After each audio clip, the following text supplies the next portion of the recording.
Potential is a big word.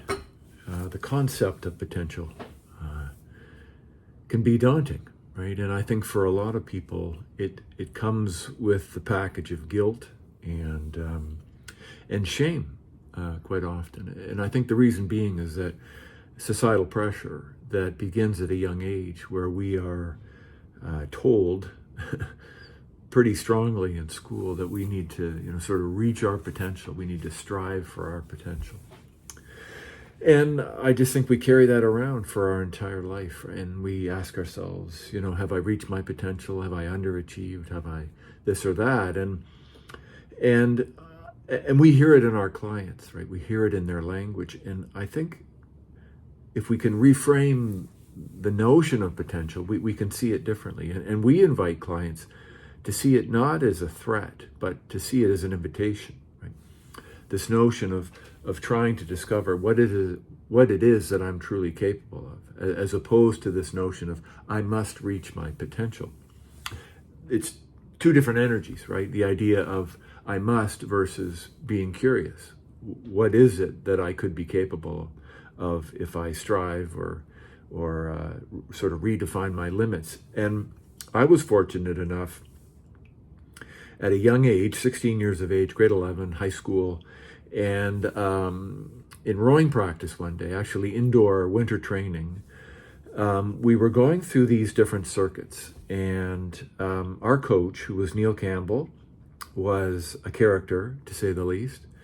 But he was also, a hell of an athlete. He was a two-time Olympian and a remarkable coach, right? He went on to coach the Canadian men's eight to win a gold medal in 1984, and eventually became a member of the Order of Canada, which is not nothing.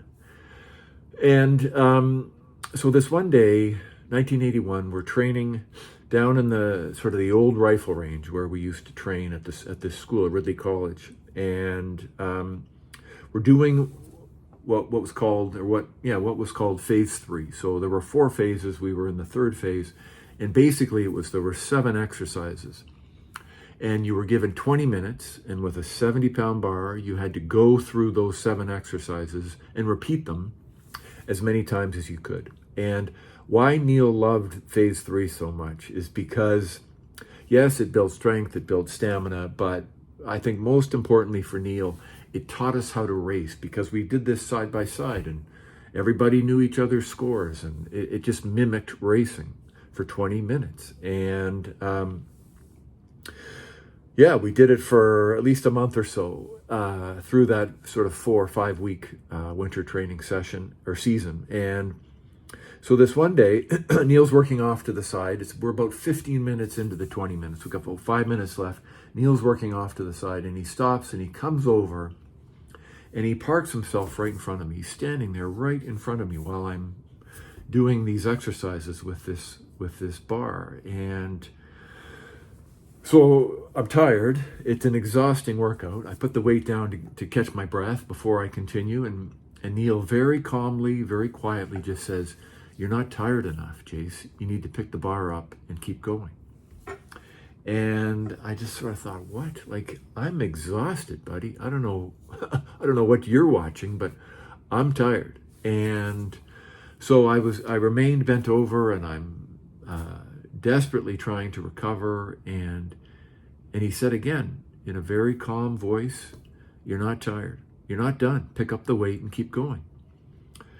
So I did. I picked up that weight and got into my next set and sort of got through those. And he just told me, keep pushing. There was a minute left. He said, "Don't you dare stop. Keep going." And I didn't, right? But something really interesting happened in those final moments of the 20-minute session.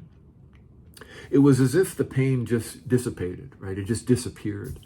And instead, I was overcome with this force, this energy that was almost unconscious. I wasn't. It was almost automatic. I wasn't thinking, "Keep going." I just kept going.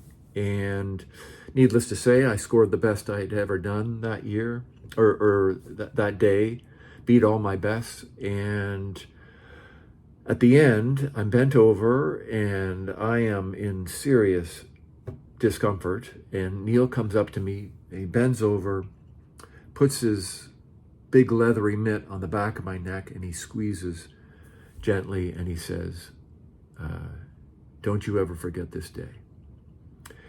And I haven't forgotten that day. I will never forget that day, because what that day did was redefine what I perceived as my limits. And what it ignited in me was a curiosity. You know, I thought I was capable of this. With Neil's help, I realized, wow, that's nothing compared to what I've actually got in me. And it just set me on a new path, right? It just changed everything. So what we invite clients to consider is, you don't need a Neil Campbell standing in front of you, right? In fact, you don't need anybody. You just need to be curious. You need to be curious and ask yourself the question, what could be possible? What could I be capable of, right? What are my limits? And it doesn't have to be physical. This isn't necessarily about finding your physical limits. This could be any endeavor, searching for what it is you're capable of. And then just having that curiosity. And when you couple all of that together, the curiosity, the gumption, taking action, all of it will result in growth, in getting better at whatever it is that you're striving to do, whatever it is you're curious about.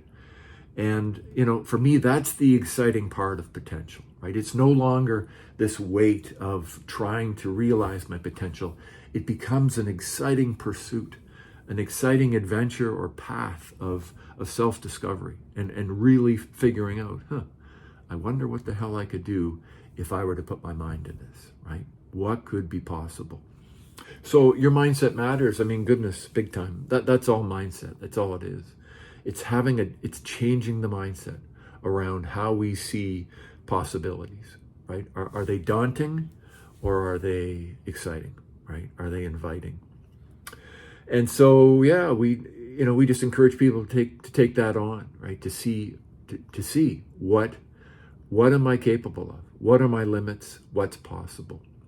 So, yeah, give that a try, and I hope that excites you. It doesn't threaten you, as it were. So, okay, coming today from my office. Obviously, we had another big storm here on the West Coast, so it was not an outdoor day for this. And so hopefully next week. But in the meantime, take care of yourselves, share the love, and go find out what you're capable of. Okay? Take care, everybody. Bye-bye.